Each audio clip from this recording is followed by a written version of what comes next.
할렐루야, 반갑습니다. 우리 앞뒤 좌우 분들과 함께 마스크를 쓰고 있지만 우리 눈빛과 손짓으로 한번 인사하길 원하는데요. 이렇게 따라해 주세요. 당신은 하나님의 형상입니다. 당신은 하나님의 형상입니다. 당신은 하나님의 형상입니다. 네, 감사합니다. 오늘은 제가 우리 4부 젊은이 예배에서 여러분과 함께 말씀을 나누게 되었습니다. 오늘 좀 뜻깊은 날입니다. 성도님들 앞에서, 그리고 특별히 우리 신세청 청년들 앞에서 말씀을 전하게 되는 이 자리가 참 뜻깊습니다. 또 목사는 설교할 때 그 어떤 존재가 가장 드러날 수 있는 순간인데요. 그런 차원에서 제가 이 자리에 서게 된 것이 참 기쁘고 감사합니다. 그리고 저 모르시는 분들도 계실 텐데, 제가 2월 첫 주에 처음 부임을 했어요. 그리고 한 3주 있다가 코로나19의 이 위중한 상황에 현장 예배가 드려지지 못하고 가정 예배로 전환이 됐죠. 그래서 저를 모르시는 분들도 분명히 계실 것 같아요. 코로나19 이후로 성도님들 그리고 청년들 앞에서 설교하는 게 처음입니다. 5개월 만이에요. 언제나 영상으로 이렇게 허공에 대고 만날 성도님들을 상상하면서 말씀을 전했는데, 오늘 이렇게 직접 대면하고 말씀을 전하니 얼마나 감사한지 모르겠습니다. 저는 오늘 여러분들과 오늘 주신 말씀을 통해 교제할 텐데, 마스크 때문에 여러분들 자세한 표정을 제가 볼 수는 없지만 그 또렷한 눈빛과 고갯짓으로 이렇게 응답해 주시고 소통하면 좋겠습니다. 코로나19는 많은 것을 변화하게 했죠. 이제 대면과 비대면이라고 하는 굉장히 생소했던 낱말도 우리는 익숙하게 사용합니다. 뉴노멀이라고 하는 말이 있죠. 언제나 이제는 마스크가 없이는 일상생활을 할 수 없어요. 언제 사람들과 악수했는지 좀 기억이 가물가물하기도 합니다. 저도 코로나 초기 때는 특히 더 예민하고 날서있던 것 같아요. 제가 아이가 있는데요. 교회 처음 부임했을 때 아이가 88일이었어요. 그러니까 코로나 터질 때가 한 100일 좀 지났을 때죠. 너무 걱정스럽고 염려가 많이 돼서 특히 제 배우자도 저도 외출을 자제하게 되고 정말 집에서 늘 근심하면서 있던 기억이 납니다. 시간이 좀 지나니까 좀 무뎌진 것도 같아요. K-방역 만세 하면서 우리 대한민국의 놀라운 그 안전을 담보한 그 방역 수칙에 확진자가 줄어들고 어느 주에는 확진자가 더 이상 늘지 않았던 때도 분명히 있었습니다. 근데 그래서 그런지 사람들이 이제 마스크를 쓰지 않고 휴대하고 다니고, 또 황금 연휴라고 하는 기간 동안에 아마 이전과 같은 삶을 영위하고 싶었던 것 같아요. 그 직후에 다시 확진자가 재확산되기 시작했습니다. 교회도 현장 예배를 드리지 못하다가 다시 드려서 이 감사하게 드리는 와중에 주중에 약간은 안타깝기도 하고 좀 가슴 아픈 그런 소식이 전해지기도 했습니다. 당분간 소모임을 하지 마세요.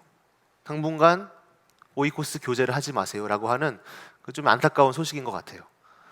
안전을 위해 사회적 책임을 다해야 하는 것 분명합니다. 그런데 오늘 제가 이 대면 설교를 하면서 느껴지는 기쁨처럼 안타까운 마음도 분명히 있는 것 같아요. 그래도 우리는 정말 더 잘 지켜서 신세계교회가 이 지역사회와 또 한국교회에 더 선한 영향력을 끼칠 수 있다고 굳게 믿으며 우리가 더 함께 힘내서 참고 견뎠으면 좋겠습니다. 앞서 목사인 저는 이 설교의 자리에서 저의 존재가, 저의 정체성이 드러난다고 했는데, 우리 그리스도인들은 어떤 순간에 자기 존재를 드러낼 수 있을까요? 한번 고민해 본 적 있으신가요? 우리 그리스도인은 어떻게, 언제 우리의 존재감을 드러낼 수 있을까? 이 물음에 대한 답을 생각하면서 저는 아마 소통, 교제이지 않을까라는 생각을 했어요. 제가 조금 극단적인 예를 한번 들어볼게요. 하나님을 직접 잘 만나고 하나님과 교제하고 스스로의 신앙이 너무나 훌륭한 사람이 있다고 한번 생각해 봅시다. 그 신앙이 너무나 올바라서 저 사람은 참 신앙이 좋은 것 같아, 막 눈에도 막 아우라가 보이는 것 같은 그런 사람이 있다고 생각해 봐요. 근데 그 사람이 다른 그리스도인과 소통과 교제하지 않는다면 그 사람은 그리스도인일 수 있을까요? 저는 아닐 수도 있다고 생각합니다. 물론 신앙이 참 깊고 훌륭한 사람은 그렇지 않겠죠.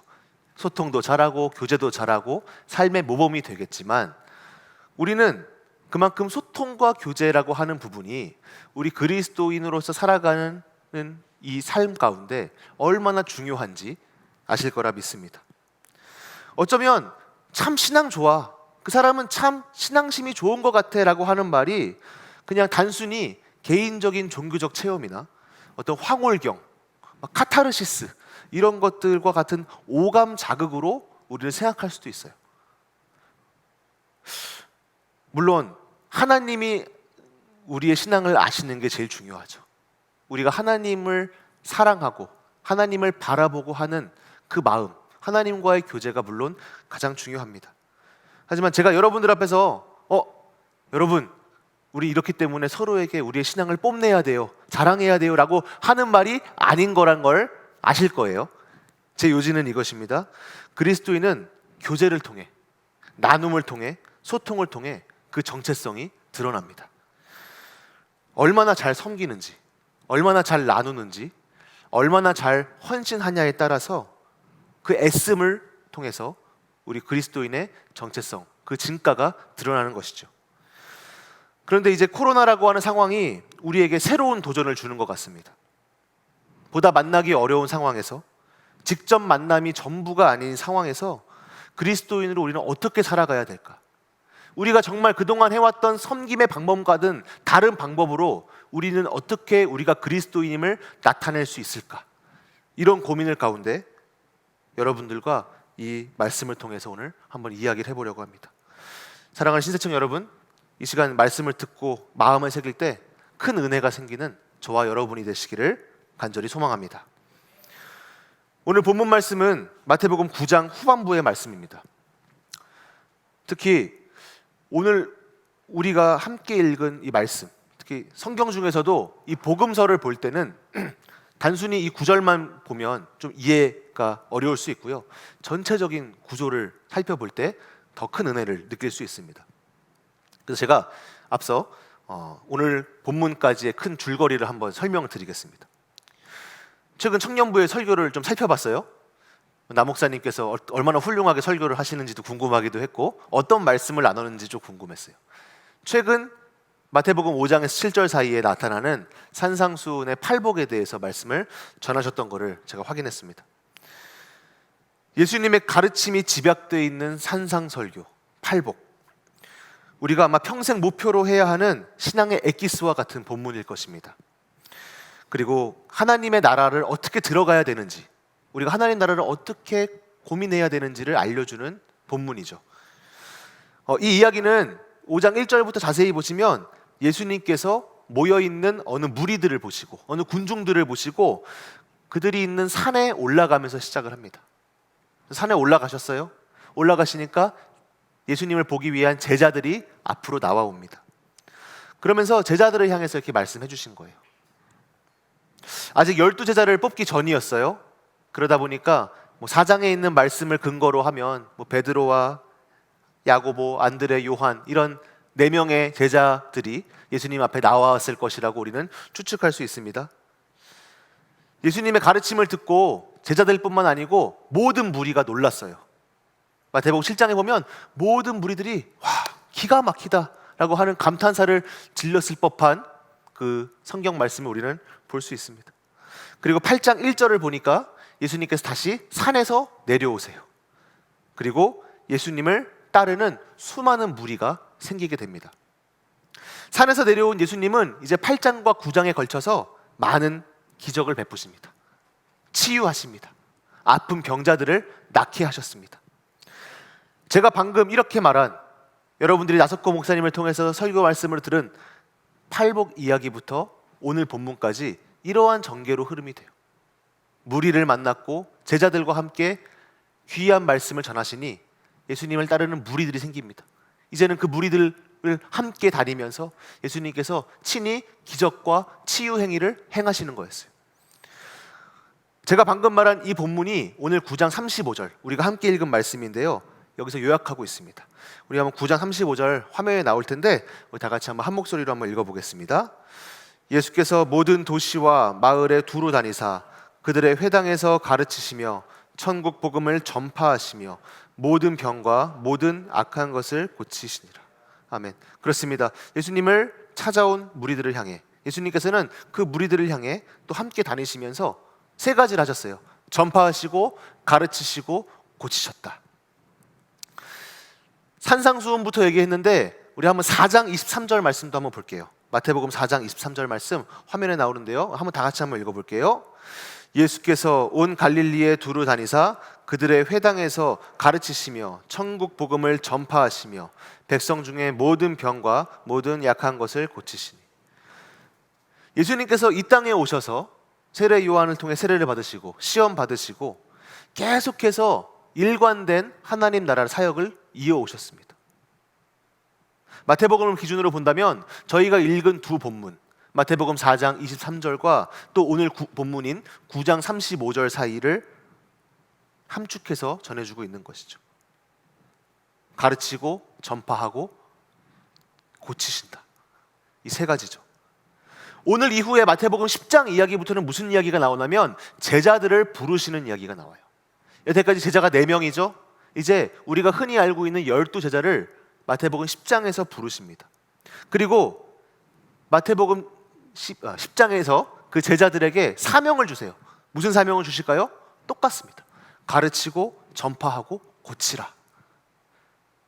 4장, 9장, 10장 계속해서 마태복음 전체에 예수님의 사역이 무엇인지, 예수님께서 무엇을 하시려고 했는지, 예수님께서 하나님 나라를 어떻게 전하려고 하시는지가 그 세 개의 단어로 요약이 되는 거예요. 그리고 그 사명은 예수님을 통해서, 제자들을 통해서, 그리고 그리스도인이라 스스로 고백하는 우리들에게까지 전해지고 있는 것입니다. 이 큰 이야기들 사이에 오늘 우리가 함께 읽은 본문은 굉장히 작은 본문이기도 해요. 어쩌면 굉장히 평소 성경을 읽을 때 스쳐 지나갈 수 있는 본문이기도 합니다. 그러나 저는 이 본문이 제자들에게 주신 사명 이전에, 어떻게 말하면 제자가 되기 전에 신앙의 기초이자 예비 동작이라고 생각을 합니다. 10장에 제자들을 부르시잖아요. 그 전에 예수님을 따르는 무리들에게 하시는 말씀이에요. 너네가 제자가 되려면, 예수님을 따르는 무리라면 마땅히 이것을 기억해야 된다는 말입니다. 그리스도인이 갖춰야 할 가장 중요한 소양이 숨겨져 있다고 저는 믿습니다. 그래서 이 말씀이 우리에게, 또 모든 신앙인 중에서도 특히 신색천 청년들에게 꼭 필요한 말씀이라는 응답을 우리 하나님께서 주셨어요. 우리 신앙인들은 예수님처럼 사는 것을 목표로 하죠. 작은 예수가 되자라는 말도 하고요. 최소 예수님의 12제자를 롤 모델로 삼습니다. 예수님의 제자가 될 거야. 그래서 한국교회를 뜨겁게 했던 훈련 이름이 뭐였죠? 제자 훈련. 예수님의 제자가 되기 위한 끊임없이 노력과 훈련을 하는 거예요. 저도 청소년기에, 청년기에 너 참 신앙 좋다라는 말 마땅히 들었어야 될 것 같은데 한 번도 듣지 못했어요. 근데 우리는 그리스도인이라고 하면 그런 어떤 칭찬받고 싶은 욕구가 있을 것 같아요. 너 참 신앙이 훌륭하다. 너 참 하나님 보시기에 아름다운 사람이겠구나 라고 하는 생각 말이죠. 물론 이 안에서도 예수님의 수제자와 같은, 정말 또 예수님 같은 인품과 성품과 신앙을 가지신 분도 계실 줄로 믿어요. 하지만 저는 저를 기준으로 봤을 때 우리의 평균은 오늘 본문에 등장하는 무리들과 같지 않을까, 어떤 무리들 중 한 명이지 않을까 생각해 봅니다. 오늘 저는 여러분과 함께 어쩌면 우리와 같은 무리를 보시고, 정말 우리를 보시고 예수님께서 어떻게 대하였는지 한번 주목해 보려고 합니다. 우리 한번 36절의 말씀 한번 한 목소리로 한번 읽어보겠습니다. 무리를 보시고 불쌍히 여기시니 이는 그들이 목자 없는 양과 같이 고생하며 기진함이라. 예수님이 무리를 어떻게 여겼는지 나와 있어요. 어떻게 여겼다고 하시죠? 불쌍히 여겼다고 하시죠. 저는 이 부분을 보면서 좀 많은 생각을 해봤어요. 왜 불쌍하다고 하시지? 산에서부터 같이 내려오느라 좀 힘들어서 그런가? 혹은 예수님의 기적 사역을 따라다니면서 지치는 일이 있었나? 하는 이런 인간적인 고민들 좀 해보고요. 또 예수님께서 이들이 지쳐 보인다고 할 만한 어떤 이유가 있나 하는 상상도 많이 해봤습니다. 말씀의 후반부를 보니 이유는 나와 있는 것 같아요. 목자 없는 양과 같이 고생하며 기진하였다라고 말합니다. 당시 예수님을 따르던 무리들이 어떤 사람일지 한번 생각해 봅시다. 적어도 예수님을 따라다닐 시간이 있는 사람이겠죠. 오늘날에야 시간이 많고 내 시간을 자유롭게 운용할 수 있는 사람은 매우 능력 있는 사람이지만 아마 예수님 시대에 예수님을 따르던 무리들은 어떤 직업과 능력이 출중함보다 직업이 없거나 좀 계급이 낮은 그런 백성일 수 있습니다. 또 자기들끼리 잘 모여 있는 거 봐서 일반 백성, 일반 민중의 계급일 수 있을 것 같아요. 누군가의 지도와 안내가 필요한 사람들입니다. 예수님이 오기 전까지 예수님이 아니라 다른 사람을 쫓고 선생님이라 부르며 배웠을 가능성도 있습니다. 근데 그 누군가를 따랐는지 모르지만 그 만남과 교제가 건강했는지 피곤하게 하진 않았는지는 아마 예수님의 말씀을 통해 우리가 알 수 있을 것 같아요. 예수님이 보시기에 그들의 상태가 영 맥없고 힘이 없고 그랬던 것 같습니다. 지쳐 있었어요. 누구를 더 이상 따를 만한 상황도 아니었습니다. 그럴 사람도 이제는 없었던 상황이에요. 근데 바로 그때 누가 나타났을까요? 예수님께서 나타나신 거예요.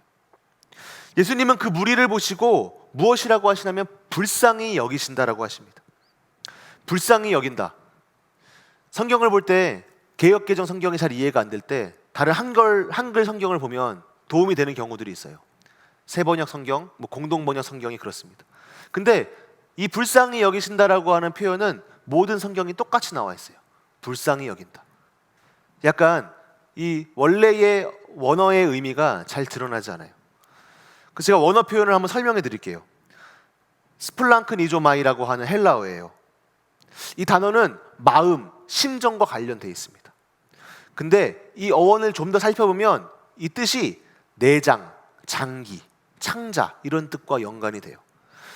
불쌍히 여기다는 의미와 이 장기, 창자라는 말이 연결되면 어떻게 되냐면요, 그냥 불쌍히 여기는 것이 아니라 정말 내 창자가 끊어질 듯 슬프게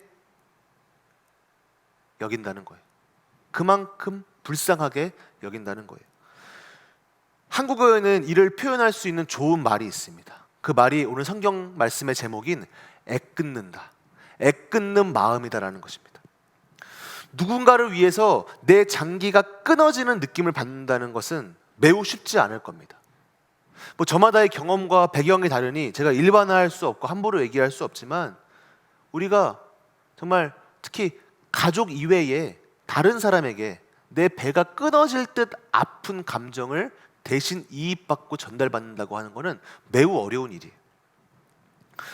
이 애끓는 감정, 애끓는 마음이라고 하는 표현이 주로 쓰일 때가 언제냐면 자식을 잃은 부모의 마음을 표현할 때 이 애끓는 마음이라는 단어를 사용합니다. 오늘 1, 2, 3부 담임 목사님 설교의 말씀에 모세 이야기가 등장합니다. 모세가 처음 태어나던 시기에 이집트에서 어떤 일이 있습니까? 히브리인들을 무서워한 파라오가 그 이집트의 히브리 산파들을 통해서 태어나는 모든 아기들, 특히 남자 아기들을 나일강에 빠져 죽게 하는 그 상황이 있었죠. 그런 가운데 모세는 그 어머니 요게벳과 누이인 미리암의 어떤 지혜로 갈대 상자에 넣어서 강물에 띄어보내게 되고 그렇게 이집트의 왕자가 되는 그 이야기를 우리 청년들께서는 잘 아실 거라 생각해요. 근데 그 당시에 그 자기 아이를 강물에 빠져 죽게 할 수밖에 없는 그 상황을 한번 생각해 보세요. 그 부모의 마음이 어땠을까요? 하물며 요게벳의 마음만 한번 우리가 생각해 봐도 그렇습니다. 물론 하나님께서 어떻게든 건져주시겠지, 하나님께서 지켜주시겠지라고 하는 신앙의 마음이 있겠지만 그럼에도 불구하고 내 아이가 그 나일강, 그 급류에서, 그 조류 안에서 정말 안전할 수 있을까? 죽으면 어떡하지? 하는 그 떨리는 설레는 마음은 아마 애끓는 마음이라고 표현하기에도 아마 부족할 것이죠. 그런 저마다의 슬픈 상황이 있는데도 불구하고 방금 이야기처럼 모두가 공감하는 슬픔이 있는 반면에 꼭 그렇지도 않은 상황도 분명히 있습니다. 그런데 예수님은 어떻게 보면 전혀 알지 못하고 잘 알지 못하는 무리들을 만나서 이런 마음을 느끼셨다는 거예요. 어쩌면 처음 본 사람일 수도 있어요. 근데 그 사람들을 보고 어떤 마음을 갖습니까? 불쌍히 여기는 마음, 내 창자가 끊어지는 그런 마음을 느끼신 것입니다. 예수님께서 말씀하신 이 애끓는 마음, 불쌍히 여기는 마음, 조금 더 우리가 알아듣기 쉬운 표현을 사용하면 바로 공감이라는 말입니다. 공감. 영어로는 compassion이라는 말을 쓰죠. compassion. 연민, 공감 이런 뜻이에요. 패션 하니까 옷 말고요. 패션 하니까 예수님이 나왔던 유명한 영화 아시죠? 패션 오브 크라이스트란 영화 기억나시죠? 거기서 패션이라는 말 쓰이잖아요. 대문자 P로 썼을 때 패션은 열정, 정열이라는 뜻보다 순환이라는 뜻이에요. 예수님의 순환을 담은 이야기가 바로 그 영화의 주된 내용이죠. 예수님께서 십자가를 지고 십자가에 달리시기까지의 과정이 매우 사실적으로 혹은 굉장히 이렇게 표현하면 그렇지만 적나라하게 표현이 됩니다. 그 영화를 보신 신앙인들은 많은 것들을 느꼈을 거예요. 아, 내가 아픈 것 같아. 그 채찍을 하는 모습을 보고 예수님이 피 흘리시는 그 영화의 모습이지만 예수님의 고통이 그대로 우리에게 전해지는 것 같아요. 그 영화를 보는 내내 표정이 일그러지고 손발이 막 오그라드는, 정말 내가 정말 다 아픈 것 같은 그런 느낌을 받는 영화, 그 영화 바로 패션 오브 크라이스트입니다. 여기서의 패션과 오늘 말한 동감, 컴패션이 똑같은 거예요. 근데 컴패션이니까 어떤 말입니까? 그 고통을, 그 순환을 함께 느끼는 거예요. 예수님의 순환을 함께 느끼는 거예요. 그 영화를 보면서 느꼈던 내 신앙인들의 마음들은 어떤 마음이었냐면, 그냥 내 손톱에 가시가 박혀서 아프겠다가 아니고 예수님의 순환이 나의 고통이 된 거예요. 예수님께서 십자가에 못 박히셔서 정말 우리를 위해 죽으셨다고 하는 그 고통의 상황이 정말 나를 위해 죽으셨구나, 나를 대신해서 고통을 받으셨구나 하는 그런 함께 아파하는 마음을 우리는 느낀 것입니다. 2020년 5월 25일 얼마 전이죠. 미국에서 좀 가슴 아픈 일이 있었어요. 조지 플로이드라고 하는 한 시민이 범죄자로 오인받고 사망한 사고였습니다. 문제는 그의 피부색이 흑인이라는 이유로, 검다는 이유로 백인 경찰에 의해서 과잉 진압되고 거의 살해되다시피 했다는 데 있습니다. 많은 사람들이 그의 죽음을 애도했습니다. 흑인들 사이에서는 폭동이 일어나기도 했어요. 막 경찰서를 불태우기도 했던 그 소식을 여러분 잘 아실 거예요. 블랙 라이브스 매터이라고 하는 구호가 전 세계에 들끓었습니다. 흑인의 삶, 흑인의 생명은 소중하다라고 하는 구호였어요. 피부색이 달라도, 내 피부가 검지 않아도 전 세계의 많은 사람들이 그 구호를 함께 외쳤습니다. 그 고통을 함께 느낀 것이죠. 나의 직접적인 슬픔은 아니지만 그 타인의 슬픔에, 그 조지 플로이드 씨의 고통에 우리가 동참해야겠다는 그 연민을 우리 마음에 주신 것이, 한국에서도 그런 구호가 많이 들렸었죠. 근데 이때 반대 구호가 등장합니다. All lives matter 이라고 해요. 모든 생명은 소중하다. 언뜻 보면 너무 맞는 말이죠. 왜 한국 사람이 미국 흑인의 인권을 옹호하냐라는 말도 들려요. 너네 외국 생활 안 해봤지? 동양인이 얼마나 차별받는 줄 알아? 너 내가 흑인한테 차별받은 이야기 해줘? 이런 이야기를 하면서 모든 사람이 평등하다는 구호로 바꿔야 한다라는 말을 합니다. 언뜻 보면 맞는 말 같은데 또 틀린 말 아닌 것 같은 그런 구호가 반대의 상황에서 계속해서 외쳐지고 있었어요. 근데 이 블랙이란 단어를 all이라고 하는 한 단어로 바꿨을 뿐인데 문제가 생깁니다. 무슨 문제죠? 조지 플로이드 씨의 아픔을 더 이상 느낄 수가 없게 되는 거예요. 그가 느꼈던 고통, 그가 느꼈던 아픔, 그가 처했던 그 상황은 더 이상 존재하지 않게 돼요. 더 큰 범주로 이야기하니까 정작 집중해야 할 대상이 사라지게 되었습니다.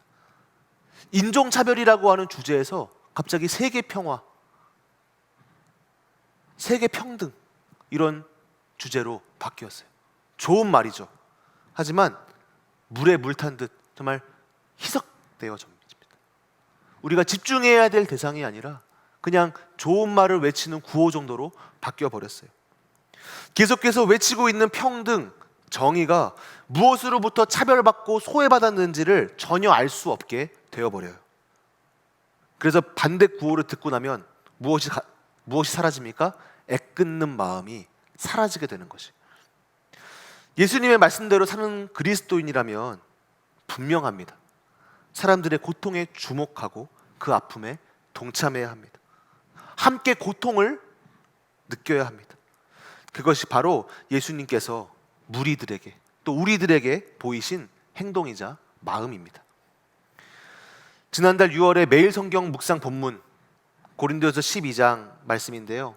우리 12절과 26절에서 27절까지의 말씀 화면에 나오는데 우리 한번 한 목소리로 한번 읽어보겠습니다. 몸은 하나인데 많은 지체가 있고 몸에 지체가 많으나 한 몸임과 같이 그리스도도 그러하니라. 만일 한 지체가 고통을 받으면 모든 지체가 함께 고통을 받고 한 지체가 영광을 얻으면 모든 지체가 함께 하느니라.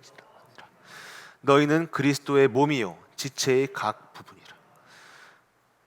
바울 사도의 말처럼 우리는 하나이면서 여럿입니다. 또한 그리스도의 몸이자 그 지체이죠. 예수님처럼 공감할 줄 아는 사람이어야 합니다.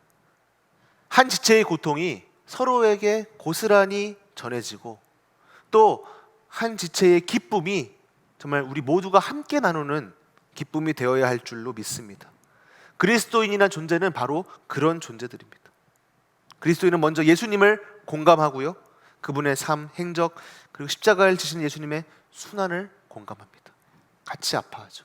그리고 우리 여기 모여있는 우리 동역자들, 옆에 있는 같은 그리스도인들과 함께 그 아픔과 기쁨을 함께 나누는 것이 바로 그리스도인이라는 거예요.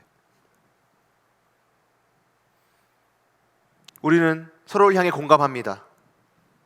내 옆 앞뒤에 앉은 사람들, 또 신세청 공동체를 포함해서 모든 신세계교회 전 세대의 교우들과 함께 공감해야 합니다. 그리고 하나님의 피조물들을 향해 공감해야 합니다.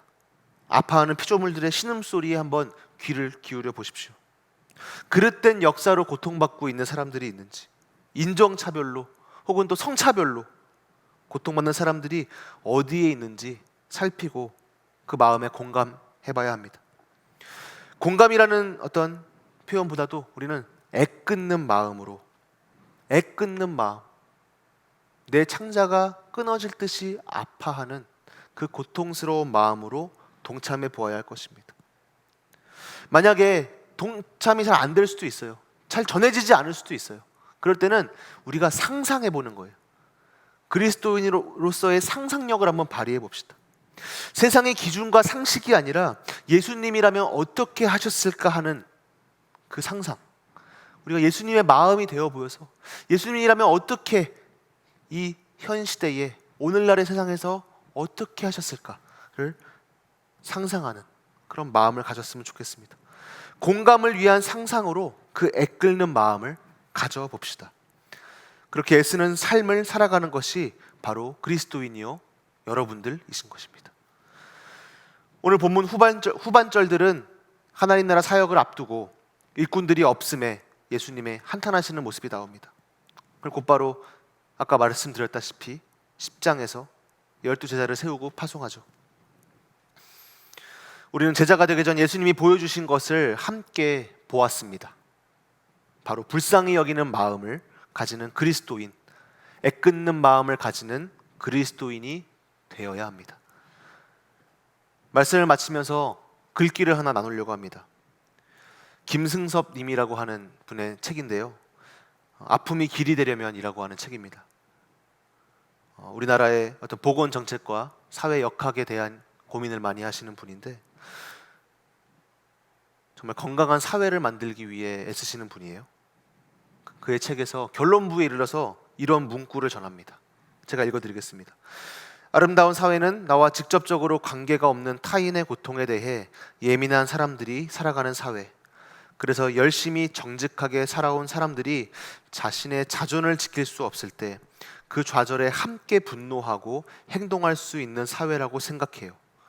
점점 그런 인간을 시대에 뒤떨어진 천연 기념물처럼 만들고 타인의 고통 위에 자신의 꿈을 펼치기를 권장하고 경쟁이 모든 사회 구성의 기본 논리라고 주장하는 사회가 되어가는 게 저는 싫어요. 저와 여러분 모두 보다 나은 세상을 위해 함께 아파하고 공감하고 두 손 간절히 모아 기도하는 천연 기념물과 같은 그리스도인 되시기를 간절히 소망합니다.